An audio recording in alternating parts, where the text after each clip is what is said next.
Ер нь хуульчдын мөрөөдөл карьерийн оргил нь бол үндсэн хуулийн шүүх л дээ.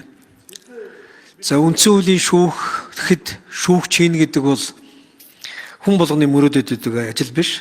Тэгээд өөрийнхөө хүсэлтээр чөлөөлгөж байгаа юм байна. Өөрөө хүсэлт гаргаж байгаа хүнийг чөлөөлөхгүй гэж хэлэх нь бол бүр зохимжгүй зүйл.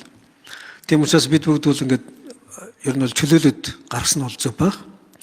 Гэхдээ дахиад нэг асуудал байна. 2019 оны 6 сарын 6-нд Улсын их хурлын 58 дугаар тогтоолоор томилогдсон үндсэн хуулийн цэцэн гишүүний хугацаа дуусаад за одоо 6 дахь сар руу орох гэж байна. Өөрөөр хэлбэл хагас жил болох гэж байна. Бүрийнхэн дууссан үндсэн хуулийн цэцэн гишүүн үндсэн хуулийн цэцгийг даргалаад шийдвэр гаргаад сууж байна. Энэ үндсэн хуулийн манаачийн эргэлзээтэй байдлыг биднээс энэ байдлаар бол үргэлжлүүлээ явж болохгүй. Хууль номынхаа дагуу улсын их хурлаас санал болгож томилогдсон үндсэн хуулийн цэцгийн гишүүний бүр их дууссан учраас энэ асуудлаа бас нэн дээр түргэн шийдэх ёстой.